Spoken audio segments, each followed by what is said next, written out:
So, hello everyone. I hope that everyone is doing great. As you all know, कि ninth class का syllabus have changed and old book और new book के अंदर बहुत सी similarities भी हैं. Similarities के साथ there are also differences. So let's start it together. Today we are going to start with chapter number one. अब chapter number one में हम पढ़ने जा रहे हैं states of matter and phase changes. So I will not go in a very much detail कि बिल्कुल chapter के शुरू में ही मैं आपको बहुत सी डिटेल दे दूं कि इस चैप्टर में हम क्या क्या चीजें पढ़ेंगे विद ईच एंड एवरीथिंग। वक्त के साथ साथ with the passage of time आपको भी पता चल जाएगा कि हम क्या पढ़ेंगे and you will have a complete understanding of those subjects and topics also. अब स्टेट्स ऑफ मैटर से सबसे पहले तो यही मैं बहुत ब्रीफ से I will give the introduction कि साइंसेस की टू ब्रांचेस होती हैं। There is a physical sciences and there is a biological sciences. अगर फिजिकल साइंसेस की हम बात कर रहे हैं it deals with physical things non living things जिसमें हम फिजिक्स केमिस्ट्री उनकी बहुत डिटेल में अगर हम मटेरियल्स की और मैटर की स्टडी करने लग जाएं तो फिजिक्स और केमिस्ट्री ब्रांचेस एस्ट्रोलॉजी और बहुत सी ऐसी ब्रांचेस आ जाती हैं। जबकि बायोलॉजिकल साइंसेस में बायो मीन्स लाइफ, तो कोई भी ऐसी चीज जिसके अंदर हम लाइफ लिविंग ऑर्गेनिजम्स को स्टडी कर रहे हैं बायोलॉजिकल साइंसेस में आता है और उसमें हमारे पास ब्रांच है बायोलॉजी जो कि हम बहुत फेमिलियर हैं उस ब्रांच से। आज के टॉपिक में हम स्टार्ट करते हैं सबसे पहले व्हाट इज केमिस्ट्री। कोशिश मेरी यही है आपको वैसे ही निशान लगाए जाए मार्किंग करवाई जाए जिस तरह हम लोगों ने याद करना है। साथ साथ केमिस्ट्री की डेफिनेशन में हम इसे एक टिप एंड ट्रिक से याद करते हैं पर्पल कलर सोप। अब कुछ ऐसी टिप्स होती हैं जो ट्रिक्स होती हैं जो हमें चीज़ों को बहुत जल्दी ना सिर्फ अंडरस्टैंड करने में मदद करती हैं बल्कि वो चीज़ें मेमोराइज भी कर लेती हैं। पर्पल कलर सोप से हम कैसे याद रखेंगे कि chemistry is a branch of the science which deals with the properties, composition and the structure of substances. So P in purple stands for properties, C in color stand for composition and soap में जो S है उसका मतलब है structure। तो chemistry में हम तीन चीजों के बारे में पढ़ रहे हैं। पहली चीज property, composition and structure. Simple से मैं आपको एक एग्जांपल दे देती हूँ। फॉर एग्जांपल आपके पास मोबाइल फोन है। अब इस मोबाइल फोन की प्रॉपर्टीज यानी कि खसूसियात क्या है। खसूसियत ये है इसकी टच स्क्रीन है। दूसरी खसूसियत ये है कि ये it is a mode of communication, आप इसे इस्तेमाल करके लोगों से बात कर सकते हो। आप इसमें ब्राउजिंग करते हो, इंटरनेट देख सकते हो और बहुत सी ऐसी चीजें इंटरटेनमेंट पर्पसेस के लिए यूज करते हो। ये उसकी होगी खसूसियत प्रॉपर्टीज।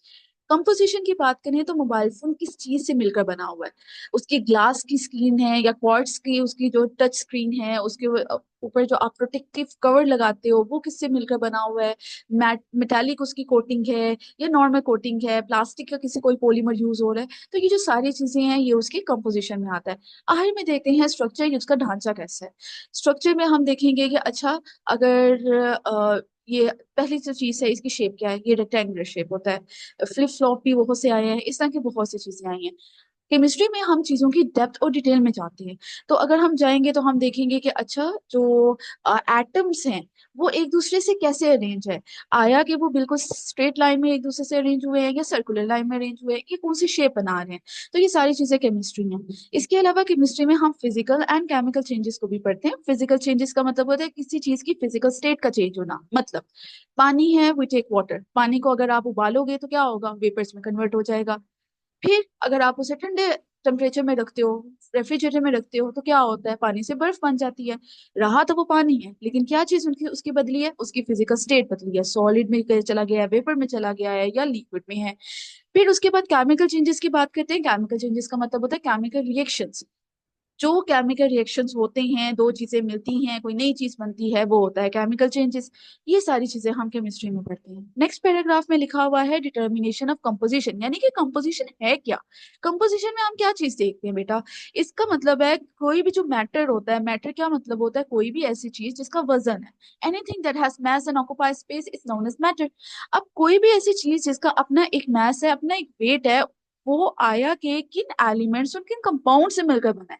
ना सिर्फ हम उन एलिमेंट्स और कंपाउंड्स को डिटरमाइन करते हैं बल्कि देखते हैं उनकी क्वांटिटी, उनकी परसेंटेज कितनी है। दूसरी चीज होता है स्ट्रक्चर ऑफ मैटर। स्ट्रक्चर में जितना मैंने आपको पहले ही बताया उसका मतलब होता है कि जो एटम्स हैं उनकी अरेंजमेंट कैसी है। और फिर उसके बाद हम देखते हैं कि जितने फिजिकल और केमिकल चेंजेस होते हैं वो कैसे होते हैं, या तो एनर्जी एब्जॉर्प्शन के थ्रू होते हैं, हमारे सिस्टम के अंदर एनर्जी एब्जॉर्ब हो रही होती है, या एनर्जी एवोल्यूशन, एवोल्यूशन की जगह आप रिलीज भी लिख सकते हो, एनर्जी रिलीज हो रही होती है। अब इसमें हमने याद क्या करना है। सबसे पहले हम केमिस्ट्री की डेफिनेशन याद करेंगे। फिर उसके बाद हम आपको पता होना चाहिए कि कंपोजिशन से क्या मुराद है, स्ट्रक्चर से क्या मुराद है, और फिजिकल और केमिकल चेंजेस से एनर्जी से क्या रिलेशन है। एज एन एमसीक्यूज के तौर पर ये सेकंड पैराग्राफ हम कर सकते हैं। ब्रांचेस ऑफ केमिस्ट्री का जो पैराग्राफ है, you can just cut it out. इसके अंदर कोई ऐसी बात नहीं है कि आप उसे याद करो, मेमोराइज करो स्पेशल से। फर्स्ट ब्रांच हम स्टडी करेंगे फिजिकल केमिस्ट्री। अब फिजिकल केमिस्ट्री क्या है? फिजिकल से एक तो चीज हमारे दिमाग में आती है कि something relevant to the physical states हैं, फिजिकल लॉज हैं। तो बेटा आपने इसे ऐसे याद रखना है कि वो वाली ब्रांच ऑफ केमिस्ट्री जिसमें हम सब्सटेंसेस को एटॉमिक एंड मोलिकुलर लेवल में स्टडी करेंगे, यानी कि हम बिल्कुल एटम्स की डेप्थ में जाकर स्टडी करने लगते हैं। दूसरी चीज, बहुत से फिजिकल लॉज होते हैं जो हम फिजिकल केमिस्ट्री में पढ़ते हैं। अब अगर आपको पता है केमिस्ट्री में आगे हम जाकर भी बहुत से ऐसे लॉज पढ़ेंगे।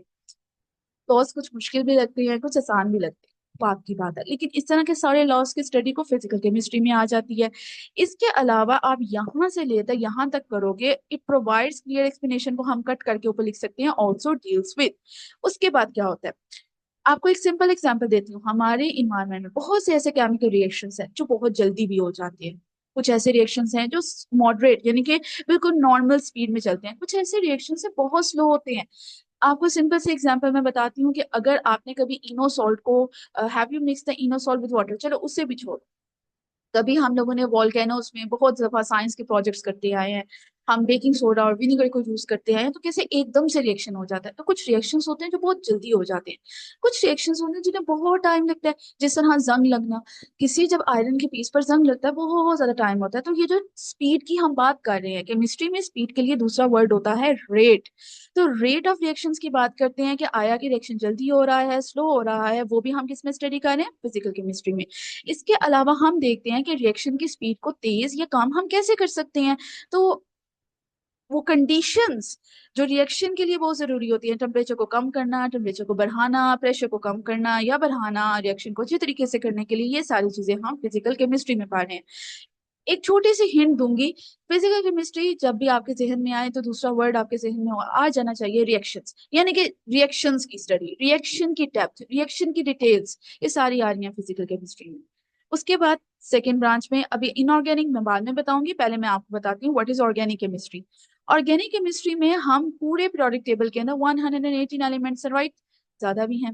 अब वो जो एलिमेंट्स हैं उनमें से सिर्फ दो एलिमेंट्स, हम कार्बन और हाइड्रोजन की बात करते हैं जिन्हें हम हाइड्रोकार्बन्स कहते हैं। तो ऐसे सारे कंपाउंड जिनके अंदर कार्बन एंड हाइड्रोजन है, वो किस में हम स्टडी करेंगे, ऑर्गेनिक केमिस्ट्री में करेंगे। सिर्फ कार्बन और हाइड्रोजन नहीं होता, मेन जो एलिमेंट्स होते हैं वो माना के कार्बन और हाइड्रोजन होते हैं, लेकिन उनके अलावा दूसरे एलिमेंट्स भी आ सकती हैं, लाइक ऑक्सीजन भी हो सकता है, थोड़ी क्वांटिटी में नाइट्रोजन भी हो सकता है। तो इस तरह के कार्बन कंपाउंड्स की स्टडी को हम किसमें करते हैं, ऑर्गेनिक केमिस्ट्री में। So it is a branch of chemistry that deals with the carbon compound, जिन्हें हम दूसरे लैंग्वेज में हाइड्रोकार्बन्स कहते हैं, या उनके डेरिवेटिव्स। डेरिवेटिव्स अपने ऐसे याद रखना है, रिश्तेदार। कि कार्बन कंपाउंड्स का रिश्तेदार कैसे बनेगा, कार्बन कंपाउंड के अंदर कोई और एलिमेंट आप डाल दो, जैसा कार्बन और हाइड्रोजन है, उसके अंदर थोड़ा सा हमने ऑक्सीजन डाल दिया है, तो हमारे पास क्या बन गया, डेरिवेटिव बन गया। तो डेरिवेटिव हम कैसे बनाते हैं, कार्बन और हाइड्रोजन के अंदर कुछ कोई तीसरा एलिमेंट डाल दो तो डेरिवेटिव बन जाता है। एग्जाम्पल्स में कार्बोनेट्स आ जाते हैं जिसके अंदर कार्बन और ऑक्सीजन होते हैं, बाइकार्बोनेट्स आता है, HCO3 आते हैं, ऑक्साइड्स आ जाती हैं, यानी कि आपने कोई भी हाइड्रोकार्बन के अंदर ऑक्सीजन को ऐड कर लो, कार्बाइड्स आ जाती हैं कि आप सिंपल कार्बन जैसा कैल्शियम कार्बाइड है, इस तरह के बहुत से ऐसे कंपाउंड्स हैं। इसकी भी आप जस्ट एन एग्जाम्पल के तौर पर हम इसे याद रखेंगे। आगे आ जाता है कि इस ब्रांच में हम स्टडी करते हैं structure, formation, properties, composition and reactions of carbon containing compounds. एक छोटी सी हिंट दूंगी, एक टिप दे देती हूँ। हमने पढ़ा था कि केमिस्ट्री की डेफिनेशन में we have study purple colours of, right. P stand for property, C stand for composition and S stand for structure। अगर आपको ये वाली लाइन भूल जाए तो आप इनकी जगह सिंपल लिख सकते हो कि हम इस ब्रांच में स्टडी करते हैं properties, composition, structure of the carbon containing compounds. याद करने की जरूरत पड़ी? नहीं, बहुत जल्दी याद हो गया। एक छोटी सी टिप को यूज कर लो तो ये भी चीज याद हो गई। ऑर्गेनिक कंपाउंड्स हमारी लाइफ में बहुत अबंडेंट है, बहुत ज्यादा मिकदार में प्रेजेंट है। कार्बन एक ऐसा कंपाउंड है जो कि मिलियंस ऑफ कंपाउंड्स आगे बनाता है। Carbon is a very important compound of periodic table.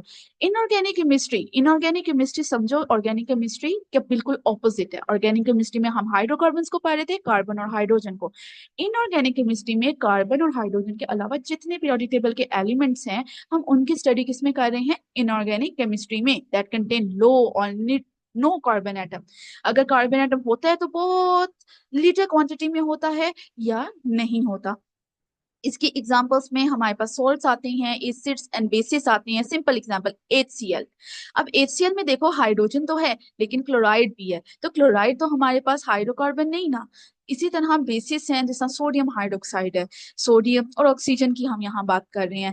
फिर उसके बाद इनऑर्गेनिक कंपाउंड्स को हम यूज करते हैं, fertilisers, medicine, catalyst, pigments and coating. Simple है बेटा। कोटिंग्स क्या होती हैं? जैसा पेंट की आप कोटिंग्स कर रहे हो। पिगमेंट्स क्या होते हैं? कभी आपने डाई देखा है रंग करने के लिए जो डाइज यूज करते हैं, तो वही पिगमेंट्स हैं। कैटलिस्ट क्या होता है? बाजू का रिएक्शंस को बहुत तेज स्पीड पे लगाने के लिए हम कैटलिस्ट यूज करते हैं। फर्टिलाइजर्स, खाद जो हम एग्रीकल्चर में है, और मेडिसिन का तो सबको पता है, मेडिसिन के अंदर उनकी स्टडी को इनऑर्गेनिक केमिस्ट्री में हम देख रहे हैं। आगे अगर हम जाएं तो हमारे पास फोर्थ ब्रांच आती है इन्वायरमेंटल केमिस्ट्री। अब इन्वायरमेंटल केमिस्ट्री क्या है? इन्वायरमेंटल के शुरू में ही हमें पता चल गया it has something to do with our environment. Environment हमारे तीन तरह के होते हैं। जिस तरह हवा, जिसमें हम सांस लेते हैं तो एयर। फिर उसके बाद जमीन जिस पर चलते हैं, लैंड। उसके बाद हम जिंदा रहने के लिए पानी पीते हैं, सो वाटर। सो हमारे पास 3 type of air, soil and water environment है। इनकी कंप्लीट स्टडी किस में आ रही है? इन्वायरमेंटल। अब स्टडी में हम क्या देखते हैं? हम सोर्सेस देखते हैं कि हमारे इन इन्वायरमेंट में जो केमिकल स्पीशीज प्रेजेंट है उन वो कहाँ से आई हैं। अगर प्रेजेंट है, आप इसमें कैसे रिएक्शन करेंगी। इफेक्ट, यानी कि हम पर उन केमिकल स्पीशीज का क्या इफेक्ट होता है। And fates of chemical species के, आखिर केमिकल स्पीशीज या हवा के अंदर ही सिर्फ रहेंगी या रिएक्शन करने के बाद किसी और चीज में भी कन्वर्ट होंगी, हमारे लिए हार्मफुल होंगी या नहीं होंगी। तो इसके अंदर हम क्या करते हैं, हम we also study the effects that human have on the environment through the release of chemicals. अच्छा, अब इंसान सबसे बड़ा जो दुश्मन है, I would say the human himself. अब कैसे है?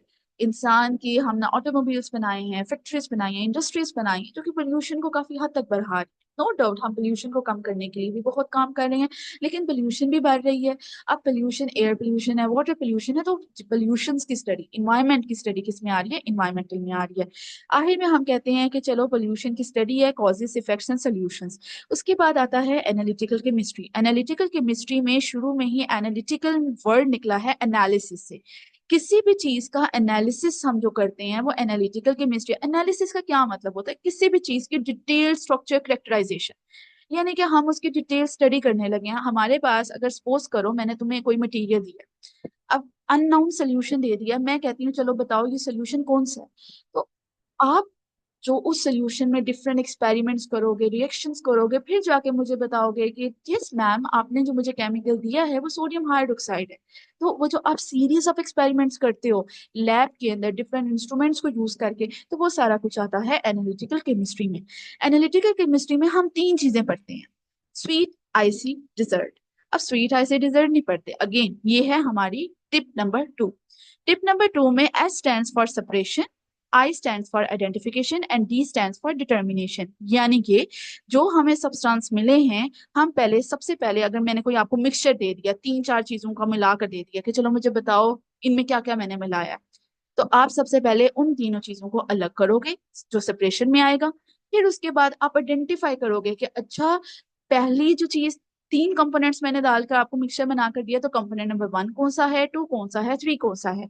और आखिर में आप डिटर्मिनेशन करते हो कि आया कि कंपोनेंट नंबर 1, 2 और 3 कितनी कितनी मिकदार क्वांटिटीज में प्रेजेंट है। तो ये हमारे पास आता है एनालिटिकल केमिस्ट्री। एनालिटिकल केमिस्ट्री में हम बहुत से इंस्ट्रूमेंट्स को यूज करते हैं। अब बेटा याद करना, इट्स योर जॉब। लेकिन याद करने में हमने क्या करना है, जो बहुत मुश्किल वर्ड्स होते हैं, लाइक जिस सोफिस्टिकेटेड आ गया है, तो आप you can skip it, you can simply write it कि analytical chemistry involves the use of modern instruments, just simple. और ये ऊपर से definition, it is very important. Next में आता है biochemistry. Bio means life, chemistry means chemical reaction. तो वो सारे रिएक्शन जो कि लिविंग ऑर्गेनिजम्स के अंदर हो रही हैं, जिसमें प्लांट्स, एनिमल्स, ह्यूमन बींग्स आते हैं, तो वो रिएक्शंस की स्टडी किस में आती है? बायोकेमिस्ट्री में। डेफिनेशन हम इधर से याद करना स्टार्ट करेंगे। It is a study of chemical substances and vital processes, vital मतलब important, occurring in a living organisms. अब biochemistry provides insight into the structure. अब ये इतनी लंबी लाइन करने की बजाय आप सिंपल कर सकते हो कि it also deals with the study of molecules such as proteins, carbohydrates, lipids and nucleic acids। बेटा प्रोटीन हमें मीट से मिलता है, beef, mutton, chicken, it has protein in it. Carbohydrates, रोटी, जो चावल होते हैं उसके अंदर कार्ब्स होती हैं। लिपिड्स की बात करें तो लिपिड्स किसमें, ड्राई नट्स में होता है, आलमंड्स, पिस्ताचियोज, उसके अंदर क्या होता है, लिपिड्स होती हैं। उसके बाद अगर हम बात करें न्यूक्लिक एसिड्स की, तो न्यूक्लिक एसिड्स आपको पता है हमारी बॉडी के अंदर, हमारे ब्लड के अंदर वी हैव डीएनए, आरएनए, तो these are examples of nucleic acids. आगे आप आ जाओ तो हम आते हैं न्यूक्लियर केमिस्ट्री। हमें पता है, वी ऑल नो कि एटम, एटम के बिल्कुल सेंटर में एक पॉजिटिव चार्ज कोई बॉल टाइप स्ट्रक्चर होता है, उस बॉल को हम कहते हैं न्यूक्लियस। न्यूक्लियस के इर्द गिर्द शेल्स होते हैं, शेल्स के अंदर कौन रहता है, इलेक्ट्रॉन्स। तो वो सारे केमिकल रिएक्शंस जो कि न्यूक्लियस के अंदर हो रही है, उनकी स्टडी किसमें कर रहे हैं, न्यूक्लियर केमिस्ट्री में। अब उसमें रेडियो एक्टिविटी आता है। मैरी क्यूरी का कभी नाम हमने केमिस्ट्री में सुना होगा। She was a person who dealt with the study of the radio active materials like uranium etcetera. अब रेडियो एक्टिव ऐसे मटीरियल बेटा होते हैं जो अपने अंदर से रेडिएशंस निकालते हैं, एनर्जेटिक रेडिएशन एमिट करती हैं। तो रेडियो एक्टिविटीज में आता है न्यूक्लियर प्रोसेसेस। न्यूक्लियर प्रोसेसेस का मतलब होता है रेडियो एक्टिव सब्सटेंसेस को या न्यूट्रॉन्स को डील करके जो प्रोसेसेस होते हैं, इलेक्ट्रिसिटी को बनाने में यूज करें, न्यूक्लियर पावर प्लांट्स कभी सुने, तो वही वही चीजें हैं, उनके अंदर जो प्रोसेसेस है न्यूक्लियर प्रोसेसेस है। Transformation in the nuclei of atom. अब न्यूक्लाई यानी कि एटम के न्यूक्लियस के अंदर जो रिएक्शंस हो रहे हैं, जो ट्रांसफॉर्मेशन हो रही है, वो सारी हम न्यूक्लियर केमिस्ट्री में पढ़ते हैं। अब न्यूक्लियर केमिस्ट्री की एप्लीकेशंस कहाँ हैं, एग्रीकल्चर, मेडिसिन, इंडस्ट्री और रिसर्च में। आज के लिए इतना ही। कल की जो ब्रांचेस होंगी वो नेक्स्ट हम नेक्स्ट से कंटिन्यूशन करेंगे। If you have any question, कोई भी क्वेश्चन है, you can ask in the comment section and feel free to ask it. Thank you everyone.